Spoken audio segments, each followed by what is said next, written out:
पूरा मीन्स पहले होता है। शयनम मतलब शयन अर्थात शैया, शैया पर, ठीक है। महाधनम मूल्यवान, ठीक है।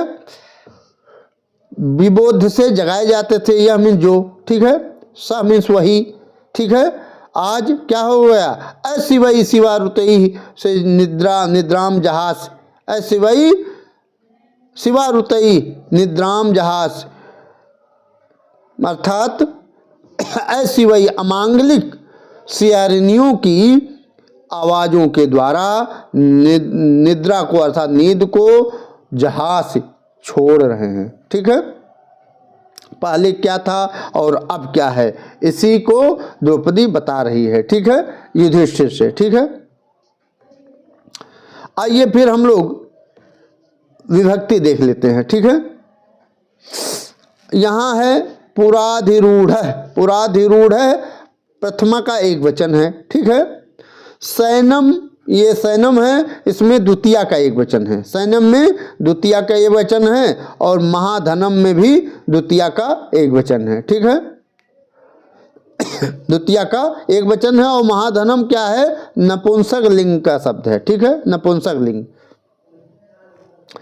और यहाँ विबोध्य से क्या है, विबोध्य से है, लट लकार मध्यम पुरुष का एक वचन है, और ये कर्मवाच्य में बनेगा, ठीक है, विबोध्य से, ठीक। और जो यह है, यह, ठीक है, यह यद शब्द का सर्वनाम शब्द है, यद क्या है, सर्वनाम शब्द है, और ये प्रथमा का एक वचन है, यह प्रथमा का एक वचन है, ठीक है। अस्तुत, अस्तुत गीत मंगलई, ठीक है, ये तृतीया का बहुवचन है, तृतीया का बहुवचन है, ठीक है। अशिवई, अशिवई शिवारुतई भी तृतीया का बहुवचन है, ठीक है। और अदर्भ दर्भाम द्वितीया का एक वचन है, ये अदर्भ दर्भाम में द्वितीया का एक वचन है, और निद्राम में भी द्वितीया का एक वचन है, ठीक है। इसको आप जान गए। और जहास, ये लट लकार मध्यम पुरुष का एक वचन, जहास लट लकार का मध्यम पुरुष एक वचन है, ठीक है। ये जान गए हम लोग, ये विभक्ति जान गए, पुरुष विभक्ति, ठीक है। अब हम लोग टिप्पणी देख लेते हैं, उसके बाद संधि समास पर चलेंगे, ठीक है। ये जहास जो है, जहास, ठीक है, जहास हा धात लट लकार मध्यम पुरुष का एक वचन है, ठीक है, हा धात से, ठीक। और यहाँ है विबोध्य से, यहाँ दूसरे लाइन में विबोध्य से, ठीक है। वि उपसर्ग बुध धातु ऋच प्रत्यय से लट लकार मध्यम पुरुष का एक वचन है, कर्मवाच्य में, ठीक है। और यहाँ है शयनम, पहली लाइन में शयनम सिंह, सिंह धातु ल्युट प्रत्यय से द्वितीया का एक वचन जब लगाएंगे तो शयनम बनेगा, ठीक है। शयनम में ल्युट प्रत्यय है, ठीक, लगा हुआ है।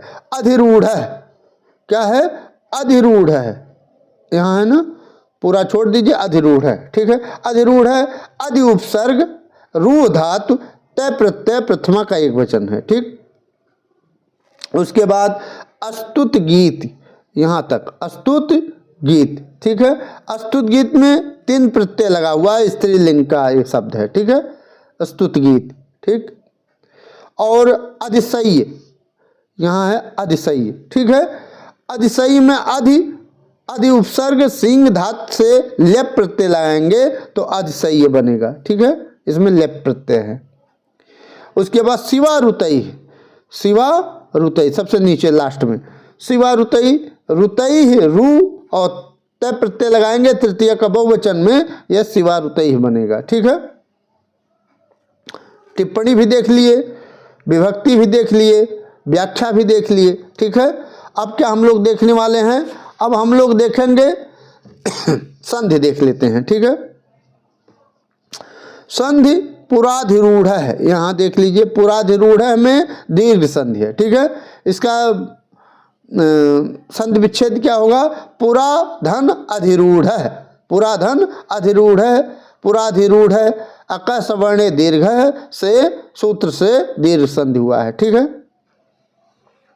अब हम लोग समास देख लेते हैं, ठीक है, संधि हो गया, समास देख लेते हैं। समास में हम लोग देखेंगे अदर्भ दर्भाम, ठीक है, यहाँ है अदर्भ दर्भाम। अदर्भ दर्भाम में कौन सा समास है? बहुव्रीहि समास है। इसका विग्रह क्या होगा? अदर्भाः अदर्भाः दर्भाः यस्याम सा अदर्भ दर्भाम ताम, बहुव्रीहि समास हो जाएगा। ठीक है। उसके बाद महाधनम, यहाँ महाधनम में कौन सा समास होगा? इसमें भी बहुव्रीहि समास होगा। विग्रह क्या होगा? महत धनम यस्य तम, महत धनम यस्य तम महाधनम, बहुव्रीहि समास। ठीक है। महाधनम में बहुव्रीहि समास। अदर्भ दर्भाम में भी बहुव्रीहि समास। ठीक है, बहुव्रीहि। फिर आता है शिवारुतैः। शिवारुतैः में षष्ठी तत्पुरुष है। ठीक है। शिवायाः रुतानि तैः, शिवायाः रुतानि तैः शिवारुतैः। ठीक है। तृतीया का बहुवचन है और षष्ठी तत्पुरुष है। ठीक है। अस्तुत गीत, यहाँ है अस्तुत गीत तक। ठीक है। इसमें कौन सा समास पूछ सकता है? तो अस्तुश्च गीतश्च इति अस्तुत गीत, इतरेतर द्वंद्व है इसमें।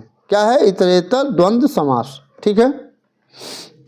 अशिवैः न शिवैः इति अशिवैः नए तत्पुरुष समास हो जाएगा। ठीक है। यह हो गया संधि समास, विभक्ति, व्याख्या, ये सब हो गए। अब क्या बचता है? कारक। ठीक है। इसमें कारक भी देख लेते हैं, महत्वपूर्ण है, कारक महत्वपूर्ण है। अस्तुत गीत मंगलैः। ठीक है। इसमें साधकतम करणम से करण संज्ञा हो जाएगी और कर्तकर्ण्यो तृतीया से तृतीया विभक्ति हो जाएगी। ठीक है।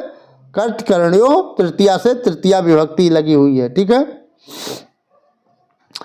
फिर है यहाँ निद्राम जहास, निद्राम, यहाँ निद्राम जहास। ठीक है। यहाँ सर फिर से एक मिनट, निद्राम जहास। ठीक है। यहाँ निद्राम जहास। ठीक है। तो निद्राम जहास में कर्मणि द्वितीया से द्वितीया विभक्ति हो जाएगी। ठीक है। और अधिरूढ़ शयनम, अधिरूढ़ शयनम। ठीक है। अधिसिंह अस्थासाम कर्म सूत्र से कर्म कारक व द्वितीया का प्रयोग हुआ है इसमें। ठीक है। किस सूत्र से कर्म कारक हुआ है? अधिसिंह अस्थासाम कर्म से। ठीक है। अधिरूढ़ शयनम में अधिसिंह अस्थासाम कर्म से द्वितीया विभक्ति कर्म कारक हुआ है। ठीक है। और फिर अधिशय्य स्थलीम, यहाँ अधिशय्य स्थलीम। ठीक है। इसमें भी अधिसिंह अस्थासाम कर्म सूत्र से कर्म कारक और द्वितीया विभक्ति का प्रयोग, द्वितीया विभक्ति का प्रयोग हुआ है। ठीक है। और इस श्लोक में कौन सा अलंकार है? तो इसमें अनुप्रास अलंकार है। क्या है? अनुप्रास अलंकार। ठीक। और वंशस्थ छंद है। कौन सा छंद है? वंशस्थ छंद है। आप जानते हैं वंशस्थ छंद में 48 वर्ण होते हैं, लेकिन अगर पूछ लेगा प्रत्येक चरण में कितने वर्ण होते हैं तो 12 वर्ण होते हैं। आप जानते हैं कि वंशस्थ छंद में 4 चरण होते हैं और प्रत्येक चरण में 12 वर्ण होते हैं, तो 12 चौक 48 वर्ण होंगे। ठीक है। वंशस्थ छंद में। ठीक। तो मित्रों आज इतना ही नहीं, अभी हम लोग यहाँ देखेंगे। ठीक है। अनुवाद। जो पहले बहुमूल्य शैया पर शयन किए हुए मांगलिक स्तुतियों और गीतों के द्वारा जगाए जाते थे, ठीक है, वही सह बहुत से कुशों वाली भूमि पर शयन कर श्रृंगालियों के अमंगल सूचक शब्दों से निद्रा त्यागते हैं। श्रृंगाली मतलब सियारिनियों के। ठीक है। आइए परीक्षा दृष्टि देख लेते हैं। यहाँ पूछ रहा है अमंगलकारी सियारिनियों की बोलियों से कौन जगते हैं? तो युधिष्ठिर जगते हैं। ठीक है। सभी लोग वन में थे तो सभी लोग सियारिनियों की बोलियों से जगते थे, आवाज़ों से जग जाते थे। ठीक है। और पहले किससे जगाए जाते थे? तो पहले मांगलिक अस्तुत गीत मंगले, मांगलिक शब्दों से जगाए जाते थे। ठीक है। पूरा कह अस्तुत गीत मंगलैः विबोध्यस्ते। ठीक है। तो युधिष्ठिर। ठीक है। पूरा में पहले कौन अस्तुत गीत के मांगलिक शब्दों से जगाए जाते थे? तो युधिष्ठिर। ठीक है। फिर पूछ रहा है शयनम पद का अर्थ पूछ रहा है, तो शयनम मतलब सैया। ठीक है। जहां से निद्राम शिवई शिवारुतई, इस पंक्ति में शिवा पद का क्या अर्थ है? तो ये पूछा। शिवा मतलब सिंगाली, सिंगाली मतलब सियारिन। ठीक है। सिंगाली मीन सियारिन। ठीक है।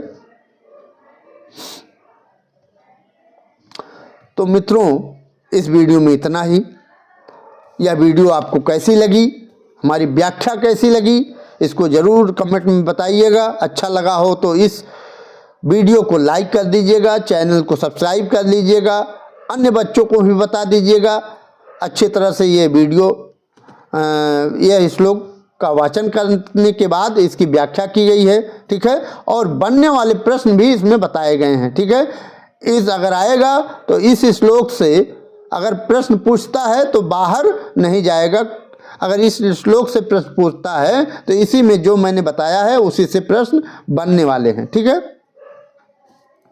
हम लोग संधि पढ़े, समास पढ़े, कारक भी पढ़ लिए। ठीक है। और अलंकार, छंद, संधि आज का भी इस वीडियो में हम लोग अध्ययन किए। अगर आपको अच्छा लगा हो चैनल को लाइक सब्सक्राइब जरूर कर दीजिएगा। ठीक है। मिलते हैं अगली वीडियो में, तब तक के लिए नमः संस्कृताय, वंदे मातरम।